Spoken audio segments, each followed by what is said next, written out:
Liquor కేసుకు సంబంధించి ఎవరు అరెస్ట్ అవుతున్నారు ఏంటి అనేది పక్కన పెట్టేస్తే దీన్ని పొలిటికల్‌గా పెద్దగా ఇక్కడి నుంచి ఆ వైసీపీ వాళ్ళు పెద్ద మాట్లాడినంత పెద్దగా టీడీపీ వాళ్ళు ఎవరు కూడా మాట్లాడలేదు. వాళ్ళందరూ కూడా సైలెంట్‌గా మెయింటైన్ చేస్తున్నారు. విమర్శించినటువంటి పరిస్థితులు కూడా లేవు. లిక్కర్ కేసులు అంత దోచుకున్నారు, ఇంత దోచుకున్నారు అని చెప్పేసి మీడియా ప్రచారం తప్పితే ఎక్కడా కూడా పొలిటికల్ లీడర్లు బయటకొచ్చి మంత్రుల స్థాయిలో, ఎమ్మెల్యేల స్థాయిలో అంత పెద్దగా మాట్లాడిన వాళ్ళు ఎవ్వరు లేరు. దీన్నేమనంటే తప్పు చేసిన వాళ్ళని శిక్షిస్తామని మాత్రమే మాట్లాడుతున్నారు. సైలెంట్‌గా వాళ్ళ పని వాళ్ళు చేసుకుంటూ వెళ్ళిపోతున్నారు. దీని మీద ఎక్కువగా మాట్లాడుతుందంటే మీడియానే. అంటే మీడియా అలా చేస్తుందంటే వీళ్ళ సుదులే కదా. హ్మ్.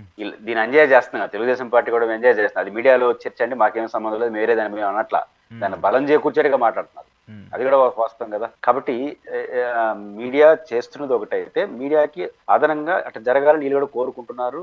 దానికి అనుగుణంగా బిహేవ్ చేస్తున్నారు. హ్మ్. అటు జరిగేది వేరే ఉంటుంది, వేరే మాట్లాడతారు. రెండోది, లోకేష్ గారు ఢిల్లీకి ఇదేం ఫస్ట్ టైం కాదు. ఈ 1 year లో చాలా సార్లు వెళ్ళి చాలా వచ్చాడు. సార్లు ఎళ్లారు. హ్మ్. పోయినప్పుడల్లా రేపే తెల్లారితో జగన్ అరెస్ట్ చేస్తారు హ్మ్. నడుస్తా ఉంది. దీంట్లో వ్యూహంగాడు ఉంది. హ్మ్. వాళ్ళ వ్యూహంగాడు ఉంది. వ్యూహం ఏంటంటే చాలా ఒక చర్చ ఉంది కదా.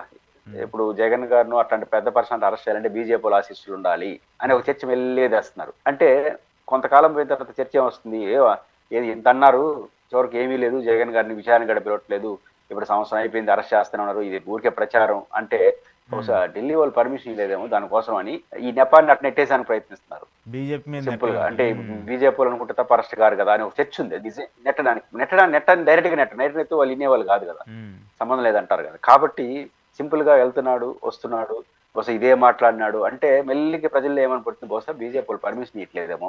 మొన్నే ఉపరాష్ట్రపతి ఎన్నికల్లో కూడా జగన్మోహన్ రెడ్డి గారు సపోర్ట్ చేసినాడు సపోర్ట్ కదా, చేశారు. హ్మ్. మంచి సంబంధాలు ఉన్నట్టున్నాయి.